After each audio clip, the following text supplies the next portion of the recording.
눈보라가 몰아치던 20년 전의 서울. 화려한 불빛 뒤편의 어두운 골목길은 얼음장처럼 차가웠습니다. 사람들은 모두 두툼한 코트깃을 세우고 집으로 향하는 발걸음을 재촉했지만 그 길 한복판에 갈 곳 잃은 한 소년이 있었습니다. 15살의 민수. 부모님을 갑작스러운 사고로 여의고 세상에 홀로 던져진 소년에게 남은 것은 구멍난 얇은 갱겹옷 한 벌과 며칠째 굶주려 비틀거리는 몸뚱이뿐이었습니다. 민수는 쓰레기통 옆에 주저앉아 떨고 있었습니다. 배고픔보다 무서운 것은 세상의 무관심이었고 얼어붙은 손발보다 더 시린 것은 아무도 자신을 찾아주지 않는다는 외로움이었습니다.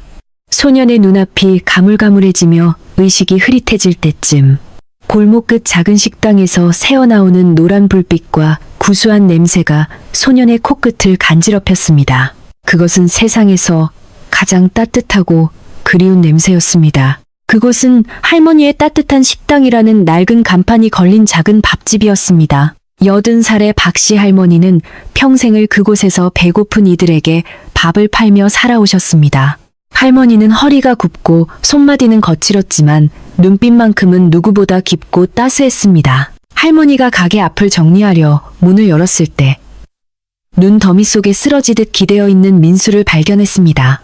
보통 사람 같으면 노숙자라며 내쫓거나 외면했을 법도 했지만 할머니는 아무 말 없이 소년의 곁으로 다가갔습니다. 할머니는 차디찬 민수의 손을 잡으며 나지막이 말씀하셨습니다. 아이고, 이 어린 것이 왜 여기서 이러고 있노? 얼른 들어오너라. 일단 몸부터 좀 녹이자꾸나. 민수는 정신이 번쩍 들었습니다. 처음 보는 노인의 손길이 마치 꿈속에서 본 어머니의 손처럼 따뜻했기 때문입니다. 가게 안은 낡았지만 정겨운 온기로 가득했습니다. 할머니는 민수를 날로 옆자리에 앉히고는 주방으로 들어가 분주하게 움직이셨습니다. 잠시 후 할머니가 들고 나온 것은 김이 모락모락 나는 흰 쌀죽 한 그릇이었습니다. 변변한 반찬도 없이 간장 한 종지와 잘 익은 김치 한 보울뿐이었지만 민수에게는 그 어떤 진수성찬보다 화려해 보였습니다. 천천히 먹어라, 채알라. 이 죽 한 그릇이 네 마음까지 좀 데워줬으면 좋겠구나. 할머니의 목소리에는 깊은 자애로움이 묻어났습니다. 민수는 떨리는 손으로 숟가락을 들었습니다. 한 모금 넘기자마자 뜨거운 기운이 식도를 타고 내려가 텅 빈 위장을 감싸 안았습니다. 그 순간 소녀는 참아왔던 눈물을 툭 떨어뜨렸습니다. 굶주림 때문이 아니라 자신을 인간으로 대접해준 누군가의 온기 때문이었습니다. 민수는 죽을 한 그릇 다 비우고도 한참을 울었습니다. 할머니는 그저 묵묵히 소년의 등을 토닥여 주셨습니다. 살다 보면 바람이 심하게 부는 날도 있는 법이다. 하지만 바람이 분다고 해서 네가 꺾여야 하는 건 아니야. 배를 채웠으니 이제 다시 일어설 힘을 내야지. 할머니는 민수에게 수중에 있던 작은 돈 몇 푼과 따뜻한 목도리 하나를 챙겨주셨습니다. 민수는 그날 밤 그 죽 한 그릇의 맛과 할머니의 온기를 심장 깊숙이 새겼습니다. 그것은 단순한 음식이 아니라 소년이 다시 살아가야 할 이유가 되었습니다. 민수는 가게 문을 나서며 할머니께 깊이 절을 올렸습니다. 그리고 속으로 다짐했습니다. 반드시 성공해서 이 은혜를 만 배로 갚겠노라고. 시간은 무정하게 흘러 5년이라는 세월이 지났습니다. 그동안 할머니의 식당 주변은 재개발 열풍으로 시끄러워졌고 낡은 건물들은 하나둘 허물어지기 시작했습니다. 85이 된 할머니는 이제 기력이 쇠해 예전처럼 장사를 하기 힘들었지만 여전히 그 자리를 지키고 계셨습니다. 하지만 할머니에게 큰 시련이 닥쳤습니다. 식당에 있는 건물의 주인이 바뀌면서 터무니없는 임대료를 요구했고 당장 길거리로 나앉아야 할 위기에 처한 것입니다. 주변 상인들은 모두 포기하라고 말했습니다. 할머니는 평생을 바친 이 작은 터전을 잃게 된다는 슬픔에 밤잠을 설쳤습니다. 법도 모르는 노인에게 세상은 너무나 가혹했습니다. 할머니가 눈물로 밤을 지새우던 어느 날 식당 문 앞에 검은색 고급 승용차 한 대가 멈춰 섰습니다. 그 차에서 내린 사람은 말끔한 정장 차림에 당당한 풍채를 지닌 한 젊은 청년이었습니다. 그는 예전에 그 비쩍 마른 소년이 아니었습니다. 바로 5년 전 할머니의 주간 그릇으로 목숨을 구했던 민수였습니다. 민수는 그날 이후 죽기 살기로 공부하고 일했습니다. 낮에는 공사장에서 벽돌을 나르고 밤에는 책을 보며 이를 악물었습니다. 그의 머릿속에는 오직 할머니의 따뜻한 눈빛만이 남아 있었습니다. 다행히 사업 수완이 좋았던 그는 작은 유통회사를 차려 큰 성공을 거두었고 이제는 어엿한 젊은 사업가가 되어 돌아온 것입니다. 민수는 떨리는 마음으로 식당 문을 열었습니다. 딸랑거리는 종소리와 함께 풍겨오는 그 익숙한 냄새. 할머니는 여전히 주방 한쪽에서 야채를 다듬고 계셨습니다. 민수는 식당 안으로 발을 들이며 숨을 크게 들이켰습니다. 5년이라는 세월이 흘렀지만 가게 구석구석 배어있는 구수한 육수 냄새와 낡은 나무 탁자의 질감은 그대로였습니다. 주방 안쪽에서 인기척을 느낀 할머니가 천천히 고개를 드셨습니다. 노안이 심해진 할머니는 눈을 가늘게 뜨고 민수를 바라보셨습니다. 누구신가? 장사는 이제 거의 끝났는데 할머니의 목소리는 예전보다 훨씬 힘이 없고 가늘어져 있었습니다. 민수는 목이 메어 차마 입이 떨어지지 않았습니다. 번듯한 양복을 입고 성공한 모습으로 나타났지만 할머니 앞에 서니 다시 그 배고프고 외로웠던 15살 소년으로 돌아간 기분이었습니다. 민수는 천천히 다가가 할머니의 거친 손을 덥석 잡았습니다. 할머니 저예요. 5년 전 눈보라 치던 밤에 죽 한 그릇 얻어먹었던 그 못난 놈입니다. 할머니는 잠시 멈칫하시더니 민수의 얼굴을 뚫어지게 쳐다보셨습니다.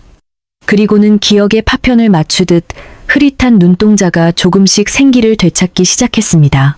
아이고, 네가 그 민수냐? 세상에나 이렇게 훤칠하게 커서 돌아왔단 말이냐? 할머니의 손이 파르르 떨렸습니다. 할머니는 민수의 얼굴을 어루만지며 연신 눈물을 닦아내셨습니다. 민수 역시 할머니의 품에 안겨 아이처럼 울음을 터뜨렸습니다. 세상 그 누구도 반겨주지 않던 자신을 살려준 단 한 사람. 그 온기가 여전히 살아있음에 감사했습니다. 두 사람은 한참을 울고 웃으며 지난 시간을 이야기했습니다. 민수는 자신이 어떻게 고생하며 돈을 벌었는지 그리고 단 한순간도 할머니의 은혜를 잊은 적이 없었노라고 고백했습니다. 하지만 즐거운 재회의 기쁨도 잠시 민수는 할머니의 얼굴에 짙게 드리운 수심을 발견했습니다. 식당 한 구석에는 짐들이 대충 쌓여 있었고 벽면에는 명도 소송이라는 무시무시한 단어가 적힌 종이가 붙어 있었습니다. 할머니, 이게 다 무슨 일인가요? 왜 짐을 싸고 계세요? 민수의 물음에 할머니는 깊은 한숨을 내쉬며 고개를 떨구셨습니다. 사연인즉슨 1년 전 이 일대 건물을 통째로 매입한 새로운 건물주가 나타났는데 그가 주변 시세의 3배가 넘는 임대료를 요구했다는 것이었습니다. 평생을 가난한 이웃들에게 저렴하게 밥을 팔아온 할머니에게는 도저히 감당할 수 없는 금액이었습니다. 건물주는 돈을 내지 못하면 당장 이번 달 말까지 식당을 비우라며 막무가내로 밀어붙이고 있었습니다. 더 기막힌 사실은 그 건물주가 할머니가 수십 년 전 돌봐주었던 먼 친척 조카라는 소문이었습니다. 할머니는 사람의 욕심이 무섭더구나. 그 아이도 어릴 땐 참 착했는데 돈 앞에서는 눈에 뵈는 게 없는 모양이야. 라며 씁쓸하게 웃으셨습니다. 할머니는 법원으로부터 퇴거 명령을 받은 상태였고 일주일 뒤면 강제 집행이 이루어질 예정이었습니다. 이 작은 식당은 할머니에게 단순한 돈벌이 수단이 아니었습니다. 세상을 먼저 떠난 남편과의 추억이 깃든 곳이자 민수 같은 갈 곳 없는 이들에게 마지막 보루가 되어주던 성소였습니다. 그런 곳이 탐욕스러운 자들의 손에 허물어지려 하고 있었습니다. 민수의 눈빛이 차갑게 가라앉았습니다. 그는 할머니의 손을 꼭 잡으며 단호하게 말했습니다. 할머니, 걱정하지 마세요. 제가 있잖아요. 그 사람들이 함부로 할머니를 쫓아내지 못하게 제가 막겠습니다. 하지만 할머니는 손사래를 치셨습니다. 아니다, 민수야. 내가 성공해서 돌아온 것만으로도 나는 충분하다. 공연히 나 때문에 네 귀한 돈을 쓰거나 곤란한 일에 휘말리지 마라. 나는 그저 조용한 곳에 가서 남은 생을 정리하면 그만이다. 할머니의 희생적인 태도는 민수의 마음을 더욱 아프게 했습니다. 민수는 겉으로는 안심시켜드렸지만 머릿속으로는 이미 거대한 계획을 세우고 있었습니다. 그는 자신이 가진 모든 인맥과 자금을 동원하기로 결심했습니다. 다음 날부터 민수는 은밀히 움직이기 시작했습니다. 그는 먼저 그 악덕 건물주가 누구인지 조사했습니다. 조사 결과 건물주는 최근 무리한 부동산 투철로 인해 자금난에 허덕이고 있다는 사실을 알아냈습니다. 그는 할머니의 식당을 내쫓고 그 자리에 화려한 프랜차이즈 카페를 들여 권리금을 챙기려는 속셈이었습니다. 민수는 입술을 지그시 깨물었습니다. 돈 때문에 사람의 인생을 짓밟는 자들에게는 그에 합당한 대가가 필요하다고 생각했습니다. 민수는 변호사와 자산관리사들을 불러 모았습니다. 이 건물을 내가 사야겠습니다. 수단과 방법을 가리지 말고 건물주가 스스로 건물을 팔 수밖에 없는 상황을 만드세요. 민수의 목소리에는 서늘한 카리스마가 서려 있었습니다. 한편 식당에는 여전히 용역업체 사람들이 찾아와 할머니를 괴롭히고 있었습니다. 그들은 식탁을 발로 차고 할머니에게 모욕적인 언사를 퍼부으며 당장 짐을 싸라고 소리를 질렀습니다. 할머니는 그저 바닥에 주저앉아 떨고 계실 뿐이었습니다. 주변 상인들도 그들의 위세에 눌려 선뜻 나서지 못했습니다. 그때 다시 한번 식당 문이 거칠게 열렸습니다. 사람들은 건물주가 온 줄 알았지만 나타난 사람은 민수였습니다. 그는 용역업체 직원의 멱살을 잡아채며 차갑게 읊조렸습니다. 이 손 당장 치워. 너희들이 상대해야 할 사람은 이 할머니가 아니라 나다. 민수의 갑작스러운 등장에 현장은 아수라장이 되었습니다. 하지만 민수의 뒤에는 검은 정장을 입은 경호원들이 줄지어 서 있었습니다. 민수는 할머니를 부축해 의자에 앉히고는 용역업체 우두머리에게 서류 가방 하나를 던졌습니다. 그 안에는 건물주의 온갖 비리와 탈세 혐의가 담긴 자료들이 가득했습니다. 가서 네 주인한테 전해라. 오늘부로 이 건물에 대한 모든 권리는 내가 관리한다. 그리고 조만간 검찰에서 연락이 갈 거라고. 민수의 단호한 태도에 용역들은 겁을 집어먹고 도망치듯 사라졌습니다. 할머니는 멍한 표정으로 민수를 바라보셨습니다. 민수야, 이게 다 어떻게 된 일이냐? 민수는 할머니를 향해 환하게 웃으며 대답했습니다. 할머니, 이제 시작이에요. 할머니가 저에게 주셨던 그 죽 한 그릇의 가치를 이제 세상에 보여줄 때입니다. 민수는 할머니를 안심시켜 드렸지만 속으로는 분노가 끓어오르고 있었습니다. 그 악덕 건물주는 할머니의 친척이라는 탈을 쓰고 노인의 마지막 안식처를 빼앗으려 한 인면수심의 인간이었기 때문입니다. 민수는 즉시 자신의 비서와 법무팀을 가동했습니다. 그 건물주 박 사장이라는 자의 뒷조사를 더 철저히 하세요. 최근 무리하게 대출을 받아 강남의 빌딩을 샀다는 정보를 확인했습니다. 그 자금이 어디서 나왔는지, 세금 포탈 혐의는 없는지 샅샅이 뒤지세요. 민수의 명령은 단호했습니다. 그는 5년 전 차가운 길바닥에서 죽어가던 자신에게 따뜻한 죽 한 그릇을 건네준 할머니의 은혜를 갚기 위해 자신의 모든 성공을 걸 준비가 되어 있었습니다. 한편 식당에서 쫓겨난 용역들의 보고를 받은 박 사장은 코웃음을 쳤습니다. 어디서 새파랗게 젊은 놈이 나타나서 방해를 해? 내 건물을 내가 마음대로 하겠다는데 무슨 상관이야. 그는 민수가 누구인지도 모른 채 그저 할머니가 어디서 돈 많은 조카라도 하나 구해온 줄로만 알았습니다. 박 사장은 다음 날 직접 식당으로 찾아왔습니다. 그는 값비싼 구두를 신고 할머니의 낡은 식당 바닥을 더럽히며 거만하게 의자에 앉았습니다. 고모님 적당히 하세요. 이 땅값이 지금 얼마나 올랐는지 아십니까? 여기 허물고 빌딩 세우면 우리 집안 대대로 먹고 살 돈이 나와요. 왜 그렇게 고집을 피우십니까? 할머니는 떨리는 손으로 물잔을 쥐며 말씀하셨습니다. 돈이 전부는 아니란다, 재호야. 내 아버지도 내가 이 식당에서 번 돈으로 공부시키고 장가 보냈어.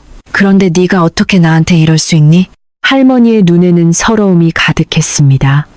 하지만 박 사장은 눈 하나 깜짝하지 않았습니다. 그건 옛날 일이죠. 이제 세상이 바뀌었습니다. 당장 내일까지 안 나가면 법원에서 집행관들 올 겁니다. 그때는 짐들도 다 길바닥에 버려질 줄 아세요. 그가 소리를 지르며 탁자를 내리치는 순간 식당 문이 다시 열리며 민수가 들어왔습니다. 민수의 눈빛은 얼음장처럼 차가웠습니다.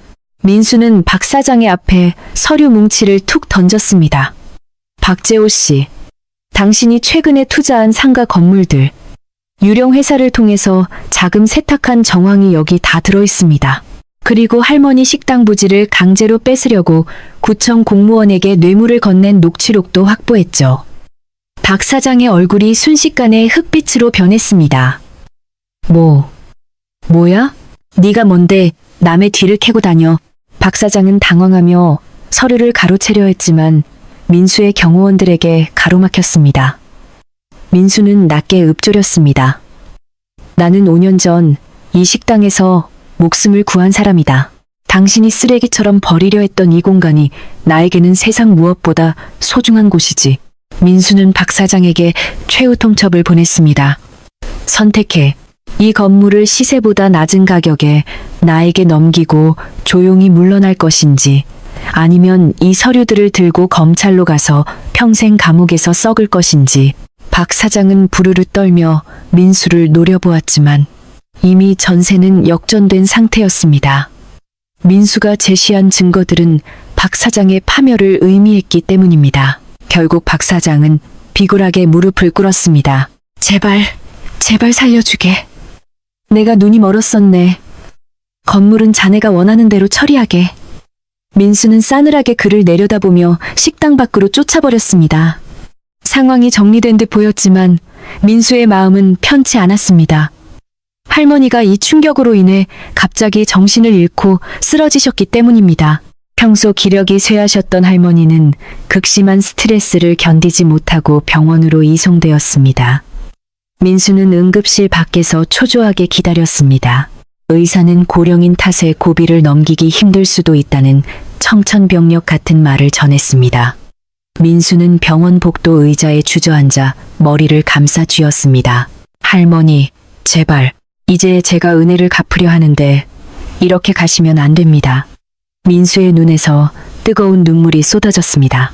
밤샘 간호 끝에 다행히 할머니는 의식을 회복하셨습니다. 민수는 할머니의 마른 손을 잡고 밤새 기도를 올렸습니다. 할머니가 눈을 뜨자 민수는 환하게 웃으며 말했습니다. 할머니, 이제 걱정 마세요. 그 나쁜 사람들은 다시는 안 올 거예요. 그리고 식당 건물은 이제 제가 샀습니다. 할머니가 원하시는 만큼 평생 그곳에서 계실 수 있어요. 할머니는 힘겹게 미소를 지으며 민수의 손등을 토닥였습니다. 고맙다, 민수야. 그런데 나는 이제 욕심이 없다. 그저 너처럼 따뜻한 아이들이 밥 굶지 않고 살 수 있는 세상이면 족하다. 할머니의 말씀은 민수의 가슴에 깊은 울림을 주었습니다. 민수는 병실을 나오며 비서에게 지시했습니다. 단순히 건물을 지키는 것만으로는 부족합니다. 할머니의 뜻을 이어갈 수 있는 더 큰 계획을 세워야겠어요. 민수는 할머니의 식당을 중심으로 한 특별한 재단을 구상하기 시작했습니다. 소외된 이웃들에게 따뜻한 식사를 대접하고 방황하는 청년들에게는 자립의 기회를 주는 그런 곳 말입니다. 민수의 눈에는 새로운 희망의 빛이 서려 있었습니다. 그는 5년 전 자신이 받았던 그 죽 한 그릇의 온기를 온 세상에 퍼뜨리기로 결심했습니다. 하지만 이 원대한 계획 뒤에는 또 다른 예상치 못한 난관이 기다리고 있었습니다. 민수는 할머니의 병실을 지키며 결심했습니다. 단순히 건물을 지키는 것을 넘어 할머니가 평생 지켜온 그 온기를 시스템으로 만들기로 말입니다. 민수는 자신의 비서진과 함께 따뜻한 죽 한 그릇 재단 설립에 박차를 가했습니다. 재단의 핵심은 할머니의 식당을 본점으로 하여 전국의 소외된 지역에 저렴하고 영양가 높은 식사를 제공하는 공익식당, 체인을 만드는 것이었습니다. 민수는 사재를 털어 재단 기금을 마련했고 할머니의 식당 건물 전체를 리모델링하여 1층은 식당, 2층은 갈 곳 없는 청소년들을 위한 쉼터로 꾸미기로 했습니다. 하지만 민수의 이런 파격적인 행보에 제동을 거는 세력이 나타났습니다. 바로 민수가 운영하는 유통회사의 주주들이었습니다. 주주들은 민수가 회사의 자금을 공익재단에 쏟아붓는 것에 대해 거세게 반발했습니다. 대표님, 이건 사업이 아니라 자선 사업입니다. 회사의 이익을 생각하셔야지 왜 아무런 수익도 나지 않는 식당에 목을 매시는 겁니까? 주주 총회장은 고함과 비난으로 가득 찼습니다. 민수는 단상에 올라 차분하지만 힘있는 목소리로 말했습니다. 여러분, 기업의 존재 이유는 이윤 창출만이 아닙니다. 우리가 사회로부터 받은 것을 돌려줄 때 기업의 가치는 진정으로 완성됩니다. 5년 전 제가 굶주림에 허덕일 때 저를 살린 건 돈이 아니라 할머니의 죽 한 그릇이었습니다. 그 가치는 숫자로 환산할 수 없는 것입니다. 민수의 진심 어린 호소에도 불구하고 냉혹한 자본의 논리는 쉽게 꺾이지 않았습니다. 일부 대주주들은 민수의 대표이사 해임안까지 거론하며 압박 수위를 높였습니다. 설상가상으로 할머니의 식당 근처에서 대형 프랜차이즈 식당을 운영하던 상인들이 재단 설립을 반대하고 나섰습니다. 공짜 수준으로 밥을 팔면 우리 같은 사람들은 다 죽으라는 소리냐. 그들은 식당 앞에서 시위를 벌이며 민수를 몰아세웠습니다. 민수는 예상치 못한 안팎의 공격에 심신이 지쳐갔습니다. 밤늦게까지 사무실 불을 밝히며 대책을 강구했지만 상황은 점점 악화되어만 갔습니다. 그러던 어느 날 민수는 병원에서 퇴원해 식당으로 돌아온 할머니를 찾아갔습니다. 할머니는 식당 앞에 붙은 반대대자보와 시끄러운 소음들을 보며 민수의 손을 꼭 잡으셨습니다. 민수야, 나 때문에 네가 너무 힘든 길을 걷고 있구나. 그냥 다 그만두어도 괜찮다. 나는 내 마음만으로도 충분히 배가 부르단다. 할머니의 눈에는 민수에 대한 미안함과 애정이 가득했습니다. 하지만 민수는 할머니의 마른 손을 어루만지며 고개를 저었습니다. 아니요, 할머니. 이건 단순히 할머니를 위한 일이 아니에요. 5년 전 저 같은 아이들이 다시는 절망하지 않게 하려는 제 인생의 사명입니다. 조금만 더 믿고 지켜봐 주세요. 민수는 전략을 바꿨습니다. 무조건적인 지원이 아니라 상생의 길을 찾기로 한 것입니다. 그는 반대하는 주변 상인들을 일일이 찾아다니며 설득했습니다. 재단 식당은 오직 기초생활수급자와 결식아동들에게만 식사권을 제공할 것입니다. 일반 고객들은 오히려 주변 식당으로 안내하여 상권 전체가 활성화되도록 돕겠습니다. 또한 저희 재단에서 식자재를 대량으로 구매할 때 지역 상인 여러분의 물건을 우선적으로 매입하겠습니다. 민수의 구체적이고 현실적인 제안에 상인들의 마음이 조금씩 열리기 시작했습니다. 분노로 가득 찼던 시위대는 하나둘 피켓을 내렸고 일부 상인들은 오히려 재단에 식재료를 기부하겠다며 손을 내밀었습니다. 이제 남은 것은 회사의 주주들을 설득하는 일이었습니다. 민수는 밤을 새워가며 사회적 기업 모델에 대한 보고서를 작성했습니다. 재단의 활동이 기업의 브랜드 이미지를 높이고 장기적으로는 고객의 충성도를 확보하여 기업의 가치를 상승시킬 것이라는 데이터 기반의 증명을 해냈습니다. 민수는 다시 한번 주주총회를 소집했습니다. 이번에는 단순한 감성 호소가 아니라 철저한 비즈니스 전략을 들고 나갔습니다. 이 재단은 단순한 기부가 아닙니다. 우리 기업이 100년 기업으로 가기 위한 가장 강력한 마케팅이자 사회적 투자입니다. 민수의 당당한 모습에 비판적이던 주주들도 하나둘 고개를 끄덕이기 시작했습니다. 그렇게 난관을 극복해 나가던 중 민수는 뜻밖의 소식을 듣게 되었습니다. 과거 자신을 괴롭히고 할머니를 쫓아내려 했던 박 사장이 파산 직전에 몰려 노숙자 신세가 되었다는 소식이었습니다. 민수는 잠시 고민에 빠졌습니다. 자신과 할머니에게 씻을 수 없는 상처를 준 사람이었지만 할머니라면 어떻게 하셨을까를 생각했습니다. 민수는 비서에게 박 사장의 소재를 파악해보라고 지시했습니다. 복수가 아닌 또 다른 의미의 죽 한 그릇을 건네기 위해서였습니다. 민수는 낡은 공원 벤치에 웅크리고 앉아있는 박 사장을 발견했습니다. 한때 거만하게 세상을 호령하던 모습은 간데없고 빼국물 흐르는 옷차림에 초점 없는 눈동자만이 남은 처량한 노인이 되어 있었습니다. 민수는 조용히 다가가 박 사장 앞에 따뜻한 죽 한 그릇을 놓았습니다. 박 사장은 소스라치게 놀라며 민수를 바라보았습니다. 네가 여긴 왜? 박 사장의 목소리가 파르르 떨렸습니다. 민수는 담담하게 말했습니다. 드세요. 할머니께서 가르쳐 주신 게 하나 있습니다. 배고픈 사람에게는 이유를 묻지 말고 밥부터 먹이라는 것입니다. 박 사장은 죽 그릇을 붙잡고 꺽꺽거리며 울기 시작했습니다. 그것은 참회의 눈물이자 생존의 온기에 대한 감사였습니다. 민수는 할머니의 병실을 지키며 결심했습니다. 단순히 건물을 지키는 것을 넘어 할머니가 평생 지켜온 그 온기를 시스템으로 만들기로 말입니다. 민수는 자신의 비서진과 함께 따뜻한 죽 한 그릇 재단 설립에 박차를 가했습니다. 재단의 핵심은 할머니의 식당을 본점으로 하여 전국의 소외된 지역에 저렴하고 영양가 높은 식사를 제공하는 공익식당 체인을 만드는 것이었습니다.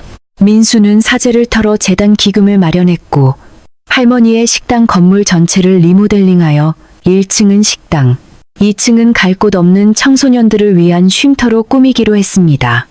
하지만 민수의 이런 파격적인 행보에 제동을 거는 세력이 나타났습니다. 바로 민수가 운영하는 유통회사의 주주들이었습니다. 주주들은 민수가 회사의 자금을 공익재단에 쏟아붓는 것에 대해 거세게 반발했습니다. 대표님, 이건 사업이 아니라 자선 사업입니다. 회사의 이익을 생각하셔야지. 왜 아무런 수익도 나지 않는 식당에 목을 매시는 겁니까? 주주 총회장은 고함과 비난으로 가득 찼습니다. 민수는 단상에 올라 차분하지만 힘있는 목소리로 말했습니다. 여러분, 기업의 존재 이유는 이윤 창출만이 아닙니다. 우리가 사회로부터 받은 것을 돌려줄 때 기업의 가치는 진정으로 완성됩니다. 5년 전 제가 굶주림에 허덕일 때 저를 살린 건 돈이 아니라 할머니의 죽 한 그릇이었습니다. 그 가치는 숫자로 환산할 수 없는 것입니다. 민수의 진심 어린 호소에도 불구하고 냉혹한 자본의 논리는 쉽게 꺾이지 않았습니다. 일부 대주주들은 민수의 대표이사 해임안까지 거론하며 압박 수위를 높였습니다. 설상가상으로 할머니의 식당 근처에서 대형 프랜차이즈 식당을 운영하던 상인들이 재단 설립을 반대하고 나섰습니다. 공짜 수준으로 밥을 팔면 우리 같은 사람들은 다 죽으라는 소리냐. 그들은 식당 앞에서 시위를 벌이며 민수를 몰아세웠습니다. 민수는 예상치 못한 안팎의 공격에 심신이 지쳐갔습니다. 밤늦게까지 사무실 불을 밝히며 대책을 강구했지만 상황은 점점 악화되어만 갔습니다. 그러던 어느 날, 민수는 병원에서 퇴원해 식당으로 돌아온 할머니를 찾아갔습니다. 할머니는 식당 앞에 붙은 반대 대자보와 시끄러운 소음들을 보며 민수의 손을 꼭 잡으셨습니다. 민수야, 나 때문에 네가 너무 힘든 길을 걷고 있구나. 그냥 다 그만두어도 괜찮다. 나는 네 마음만으로도 충분히 배가 부르단다. 할머니의 눈에는 민수에 대한 미안함과 애정이 가득했습니다. 하지만 민수는 할머니의 마른 손을 어루만지며 고개를 저었습니다.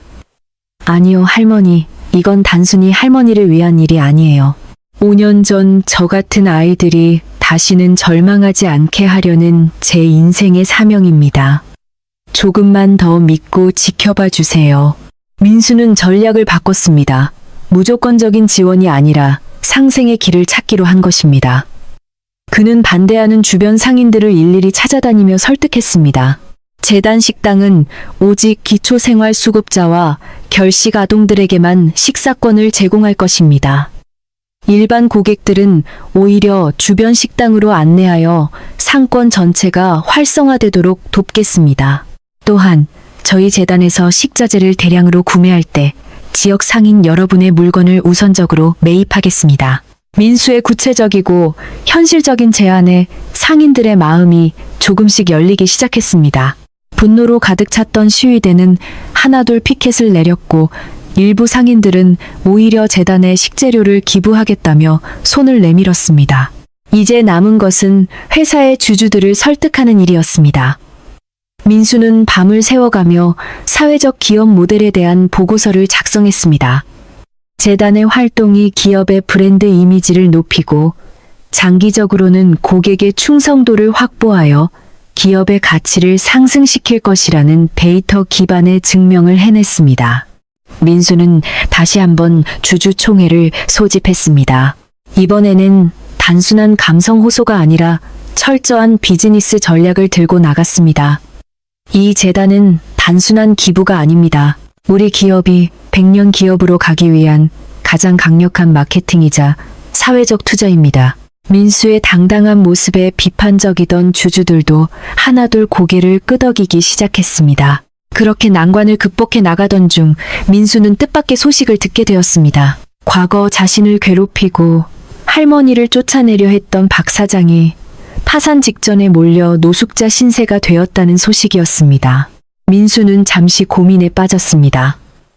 자신과 할머니에게 씻을 수 없는 상처를 준 사람이었지만 할머니라면 어떻게 하셨을까를 생각했습니다. 민수는 비서에게 박 사장의 소재를 파악해보라고 지시했습니다.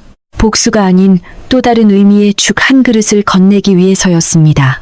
민수는 낡은 공원 벤치에 웅크리고 앉아있는 박 사장을 발견했습니다. 한때 거만하게 세상을 호령하던 모습은 간데없고 군국물 흐르는 옷차림에 초점 없는 눈동자만이 남은 처량한 노인이 되어 있었습니다. 민수는 조용히 다가가 박 사장 앞에 따뜻한 죽 한 그릇을 놓았습니다. 박 사장은 소스라치게 놀라며 민수를 바라보았습니다. 내가 여긴 왜? 박 사장의 목소리가 파르르 떨렸습니다. 민수는 담담하게 말했습니다. 드세요. 할머니께서 가르쳐 주신 게 하나 있습니다. 배고픈 사람에게는 이유를 묻지 말고 밥부터 먹이라는 것입니다. 박 사장은 죽그릇을 붙잡고 꺽꺽거리며 울기 시작했습니다. 그것은 참회의 눈물이자 생존의 온기에 대한 감사였습니다. 할머니의 장례식은 엄숙하면서도 따뜻했습니다. 화려한 화환 대신 전국 각지에서 보내온 쌀포대들이 식장을 가득 채웠고 조문객들의 행렬은 끝이 보이지 않았습니다. 그 중에는 민수처럼 할머니의 죽 한 그릇으로 고비를 넘겼던 중년의 남성도 있었고 매일 아침 할머니가 챙겨주던 밥을 먹고 학교에 갔던 어린 학생들도 있었습니다. 민수는 상주석에 앉아 그들의 이야기를 하나하나 귀담아 들었습니다. 자신이 알았던 할머니의 모습은 그저 거대한 사랑의 빙산의 일각이었음을 깨달았습니다. 할머니는 민수뿐만 아니라 이 사회에 보이지 않는 구석구석에 이미 수많은 희망의 씨앗을 심어 놓으셨던 것입니다. 장례를 마친 후 민수는 한동안 할머니의 빈 식당에 홀로 앉아 있었습니다. 주방 선반에 놓인 낡은 냄비, 할머니가 늘 쓰시던 손때 묻은 앞치마, 그리고 소박한 식탁들을 바라보며 민수는 깊은 상실감에 빠졌습니다. 이제 저는 누구를 위해 죽을 끓여야 하나요? 할머니. 민수의 독백이 텅 빈 식당 안에 울려 퍼졌습니다. 하지만 그때 식당 문 밑으로 삐죽이 밀어 넣어지는 편지 봉투 하나가 보였습니다. 그것은 쉼터에 머무는 아이들이 정성껏 쓴 손편지였습니다. 대표님, 할머니는 하늘나라에서도 저희를 지켜보고 계실 거예요. 저희도 할머니처럼 누군가를 돕는 사람이 될게요. 아이들의 비뚤비뚤한 글씨를 보며 민수는 다시금 정신이 번쩍 들었습니다. 슬픔에 잠겨있기엔 할머니가 남긴 숙제가 너무나 컸기 때문입니다. 민수는 할머니의 유품을 정리하던 중 낡은 괴짝 안에서 작은 통장 하나와 편지를 발견했습니다. 통장에는 할머니가 평생 식당을 운영하며 푼푼히 모은 돈이 들어있었고 편지에는 민수에게 전하는 마지막 당부가 적혀 있었습니다. 민수야, 이 돈은 내가 죽기 전에 내 이름으로 남겨두려 한 것이다. 큰 돈은 아니지만 혹시라도 네가 사업을 하다가 힘들거나 지칠 때 요긴하게 쓰거라. 그리고 기억해라. 사람의 마음을 얻는 것은 화려한 말이나 큰 돈이 아니라 진심 어린 밥 한 끼라는 것을. 할머니는 이미 자신이 떠날 것을 예감하고 민수의 앞날을 걱정하고 계셨던 것입니다. 민수는 할머니의 깊은 사랑 앞에 다시 한번 무너져 내렸습니다. 민수는 그 돈을 한 푼도 개인적으로 쓰지 않기로 했습니다. 대신 박씨 할머니 장학재단을 설립하여 부모 없이 홀로 서기를 준비하는 청년들을 위한 주거 지원 사업을 시작했습니다. 단순히 밥을 먹이는 것을 넘어 그들이 사회에서 안전하게 뿌리내릴 수 있는 집을 제공하기로 한 것입니다. 민수의 회사는 이제 단순한 유통기업을 넘어 나눔의 아이콘이 되었습니다. 주주들도 이제는 민수의 철학에 전적으로 동의하며 회사의 수익 중 일부를 당연하게 재단에 기탁했습니다. 민수의 진정성이 자본의 논리마저 감동시킨 결과였습니다. 그러던 어느 날 민수의 식당에 한 노신사가 찾아왔습니다. 그는 할머니의 젊은 시절 친구이자 해외에서 큰 자산가로 성공한 박 회장이었습니다. 그는 신문을 통해 할머니와 민수의 이야기를 접하고 고국으로 돌아온 것이었습니다. 자네가 그 민수인가? 명숙이 할머니의 이름과 자네를 살렸고 자네가 명숙이의 마지막을 아름답게 지켰군. 박 회장은 감회에 젖은 목소리로 말했습니다. 그는 민수의 재단에 막대한 금액을 기부하겠다는 의사를 밝혔습니다. 이건 내 돈이 아니야. 명숙이가 평생 뿌린 친절이 나를 통해 자네에게 돌아오는 것이네. 박 회장의 기부로 재단은 전국적인 네트워크를 갖추게 되었습니다. 이제 할머니의 식당은 서울 본점이 되었고 부산, 대구, 광주 등 주요 도시마다 따뜻한 죽 한 그릇 간판이 걸린 식당들이 들어섰습니다. 민수는 각 지역의 식당 운영권을 그 지역의 경력 단절 여성들이나 노인들에게 맡겨 일자리 창출까지 도모했습니다. 할머니의 작은 밥집이 대한민국을 변화시키는 거대한 사회적 혁명의 발원지가 된 것입니다. 민수는 매일 아침 각 지점에서 올라오는 소식들을 확인하며 할머니의 미소를 떠올렸습니다. 하지만 재단의 규모가 커지자 새로운 형태의 도전이 시작되었습니다. 일부 정치권에서 민수의 영향력을 이용하려 하거나 재단의 운영 방식에 간섭하려는 움직임이 포착된 것입니다. 또한 재단의 이름을 사칭하여 기부금을 갈취하는 사기 사건들도 발생했습니다. 민수는 단호했습니다. 저희 재단은 그 어떤 정치적 색깔도 입지 않습니다. 오직 배고픈 이들을 위해 존재할 뿐입니다. 민수는 투명한 운영을 위해 블록체인 기술을 도입하여 기부금의 사용처를 실시간으로 공개했습니다. 기술과 따뜻한 마음이 결합한 민수의 경영 방식은 다시 한번 세상을 놀라게 했습니다. 어느 추운 겨울밤, 민수는 할머니가 돌아가신 지 1년째 되는 날을 맞아 홀로 본점 주방에 들어갔습니다. 그는 양복 상의를 벗어던지고 앞치마를 둘렀습니다. 그리고 할머니가 가르쳐 주신 비법대로 정성껏 흰쌀죽을 끓이기 시작했습니다. 쌀을 씻고 물 조절을 하고 뭉근한 불에서 저어가는 동안 민수는 할머니와 대화를 나누는 기분이 들었습니다. 할머니, 저 잘하고 있는 거 맞죠? 김이 모락모락 나는 죽을 그릇에 담아 테이블에 올려놓았을 때 식당 문이 조용히 열렸습니다. 그곳에는 5년 전 자신의 모습과 너무나 닮은 갱겹 옷을 입고 떨고 있는 한 소년이 서 있었습니다. 식당 문 앞에 서 있는 소년은 5년 전 민수의 모습 그 자체였습니다. 자국이 가득한 얼굴, 추위로 파랗게 질린 입술, 그리고 무엇보다 세상을 향한 두려움과 경계심이 가득한 눈빛이 민수의 심장을 찔렀습니다. 소녀는 식당 안에서 풍겨나오는 고소한 죽냄새에 이끌려 들어왔지만 말끔한 차림의 민수를 보고는 당황해 뒷걸음질 쳤습니다. 죄송합니다. 그냥 냄새가 너무 좋아서. 소년이 도망치듯 나가려 할 때 민수가 부드럽게 소년의 어깨를 잡았습니다. 아니야, 나가지 않아도 돼. 마침 배고픈 손님을 기다리고 있었거든. 들어오렴. 민수는 소년을 가장 따뜻한 난로 옆 자리에 앉혔습니다. 그리고 자신이 방금 끓인 모락모락 김이 나는 죽 한 그릇을 내어놓았습니다. 5년 전 할머니가 자신에게 그랬던 것처럼 민수 역시 아무것도 묻지 않았습니다. 이름이 무엇인지, 왜 이런 추운 밤에 혼자 떠돌고 있는지 묻는 것은 지금 이 소년에게는 또 다른 상처가 될 수 있음을 누구보다 잘 알기 때문입니다. 소년은 처음에 망설이다가 이내 허겁지겁 죽을 떠먹기 시작했습니다. 뜨거운 죽이 입안에 들어갈 때마다 소년의 어깨에 들어갔던 긴장이 조금씩 풀리는 것이 보였습니다. 민수는 그 옆에서 묵묵히 보리차를 따라주며 소년이 다 먹기를 기다렸습니다. 다 비워진 그릇을 보며 민수는 입을 열었습니다. 맛있었니? 이 죽은 내가 세상에서 가장 존경하는 분께 배운 거란다. 소녀는 고개를 끄덕이며 작은 목소리로 대답했습니다. 정말 따뜻해요. 이런 맛은 처음이에요. 소년의 눈에 눈물이 고였습니다. 민수는 소년의 손을 잡고 나지막이 말했습니다. 나도 5년 전에 너처럼 이 자리에 앉아 울었단다. 그때 그 할머니께서 나에게 이 죽을 주시며 말씀하셨지. 바람이 분다고 해서 꺾이지 말라고.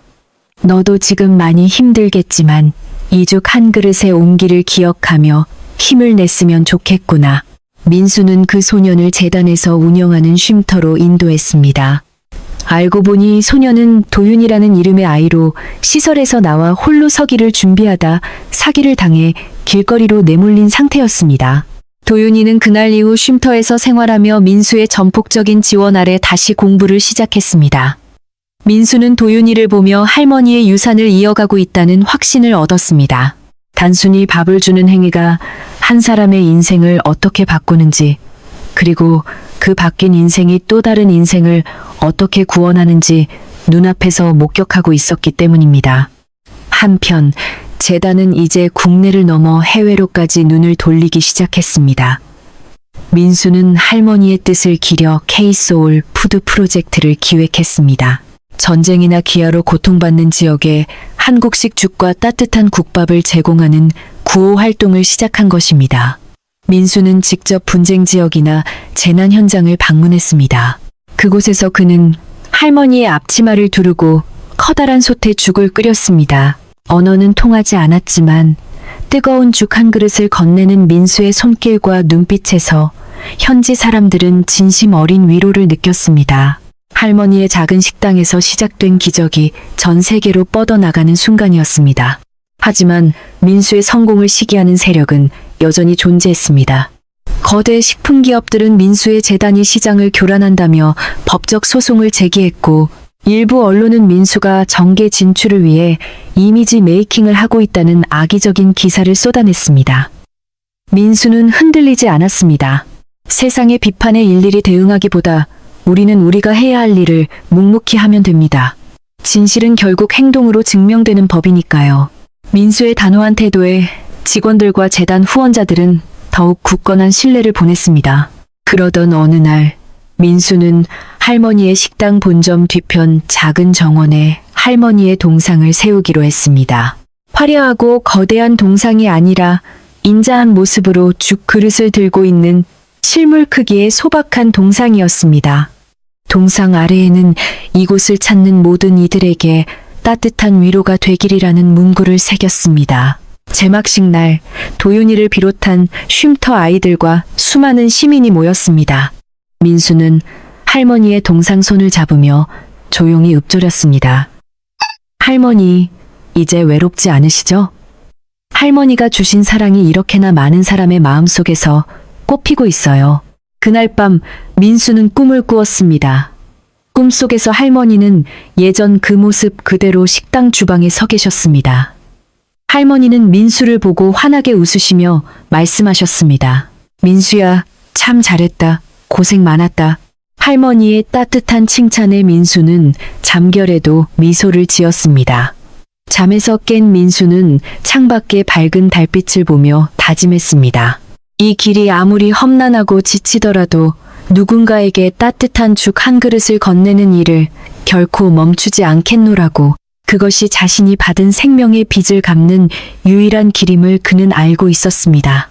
재단이 세계적으로 이름을 알리고 도윤이와 같은 아이들이 새로운 삶을 찾기 시작할 무렵 민수에게 예상치 못한 시련이 찾아왔습니다.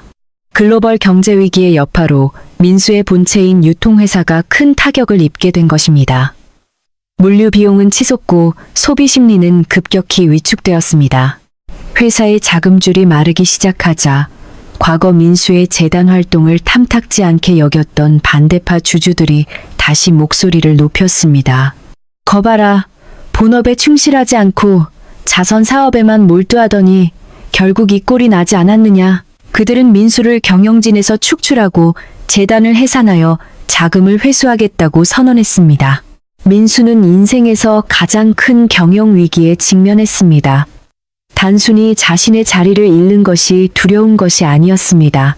만약 재단이 해산된다면 전국의 지점에서 한 끼 식사에 의지하고 있는 수만 명의 소외된 이웃들과 쉼터 아이들이 갈 곳을 잃게 될 것이기 때문입니다. 민수는 사재를 털고 개인 대출까지 받아가며 버텼지만 거대한 파도를 막기에는 역부족이었습니다. 급기야 재단의 식당들의 식자재 공급이 끊길 위기에 처했습니다. 민수는 밤잠을 설쳐가며 투자자들을 찾아다녔지만 냉혹한 시장은 위기에 처한 사업가에게 선뜻 손을 내밀지 않았습니다. 어두운 사무실에 홀로 앉아있는 민수에게 도윤이가 찾아왔습니다. 이제는 어엿한 대학생이 된 도윤이는 민수의 수척해진 얼굴을 보며 조용히 봉투 하나를 건넸습니다. 대표님, 이건 저와 쉼터 친구들이 아르바이트를 해서 모은 돈이에요. 큰 돈은 아니지만 식당 쌀값이라도 보태고 싶어요. 봉투 안에는 꼬깃꼬깃한 지폐들과 동전들이 섞여 있었습니다. 민수는 목이 메어 말을 잇지 못했습니다. 자신이 베푼 온기가 이렇게 다시 돌아와 자신을 지탱해주고 있었습니다. 하지만 위기는 거기서 끝이 아니었습니다.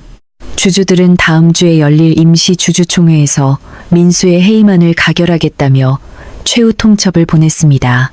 절망적인 상황에서 기적이 일어난 것은 바로 시민들의 힘이었습니다. 도윤이와 쉼터 아이들이 SNS를 통해 재단의 위기 소식을 알리기 시작한 것입니다. 우리의 밥줄을 지켜주세요. 할머니의 죽음 멈추면 안 됩니다라는 해시태그가 삽시간에 번져나갔습니다. 소식을 들은 시민들은 자발적인 소액 주주 운동을 벌였습니다. 민수의 회사 주식을 한 주, 두 주 사모으며 경영권을 지키기 위한 방패막이가 되어주었습니다. 또한 전국 각지에서 무명으로 기부금이 쏟아졌습니다. 나도 예전에 그 식당에서 도움을 받았다는 이름 모를 청년, 내 자식 같은 아이들이 굶는 꼴은 못 본다는 시장 상인들까지 한마음이 되었습니다. 주주총회 당일 회의장 앞은 취재진과 시민들로 인산인해를 이뤘습니다. 반대파 주주들은 거만한 표정으로 의결권을 행사하려 했지만 그들 앞에 나타난 것은 민수 혼자가 아니었습니다. 소액 주주를 대표해 참석한 평범한 시민들, 그리고 민수의 진심에 감동해 뜻을 바꾼 주요 투자자들이 민수의 뒤에 서 있었습니다. 특히 과거 민수가 용서하고 자활의 기회를 주었던 박 사장이 나타나 자신의 지분을 모두 민수에게 위임했습니다. 박 사장은 주주들 앞에서 외쳤습니다. 돈보다 귀한 것이 사람이라는 것을 저는 이 대표님을 통해 배웠습니다. 여러분은 지금 회사를 살리려는 것이 아니라 이 사회의 양심을 죽이려 하고 있습니다. 결과는 민수의 압승이었습니다. 해임안은 부결되었고 오히려 재단을 영구적으로 보호할 수 있는 정관 변경안이 통과되었습니다. 민수는 회의장 밖으로 나와 자신을 기다리던 시민들을 향해 깊이 고개를 숙였습니다. 감사합니다.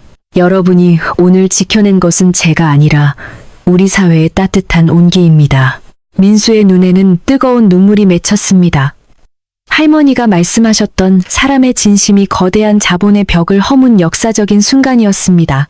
위기를 넘긴 민수의 회사는 시민들의 전폭적인 지지에 힘입어 오히려 이전보다 더 단단해졌습니다. 착한 기업이라는 이미지는 독보적인 경쟁력이 되었고 매출은 기적적으로 반등했습니다. 민수는 이 경험을 통해 나눔이 결코 일방적인 시혜가 아니라 서로를 지켜주는 가장 강력한 연대임을 다시 한번 깨달았습니다. 민수는 재단의 시스템을 더욱 투명하고 체계적으로 정비했습니다. 어떤 외풍에도 흔들리지 않도록 시민들이 직접 운영에 참여하는 협동조합 형태를 도입했습니다. 민수는 다시 할머니의 식당 본점으로 향했습니다. 주방에는 여전히 구수한 죽냄새가 가득했고 입구에는 배고픈 이들이 줄을 서 있었습니다. 민수는 앞치마를 메고 주방 한편에 섰습니다. 그리고 자신을 지켜보고 있을 할머니의 동상을 향해 미소 지었습니다. 할머니, 이제 알 것 같아요. 할머니가 왜 그렇게 힘들어도 식당 불을 끄지 않으셨는지요. 민수의 손은 쌀을 젓는데 더 활기찼습니다. 세상은 여전히 차갑고 바람이 불지만 이곳만큼은 365일 따뜻한 태양이 떠 있는 것처럼 빛나고 있었습니다.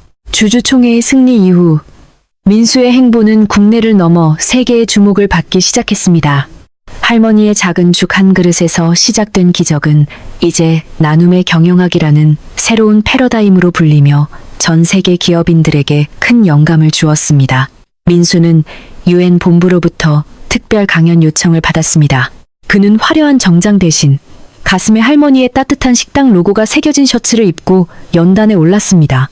진정한 성공이란 얼마나 많은 부를 쌓았느냐가 아니라 얼마나 많은 사람의 배고픔을 달래주었느냐에 달려 있습니다. 민수의 연설은 전 세계로 생중계되었고 수많은 글로벌 기업이 민수의 재단과 파트너십을 맺기를 희망했습니다. 민수는 이 기회를 놓치지 않고 글로벌 쉐어링 푸드 네트워크를 구축했습니다.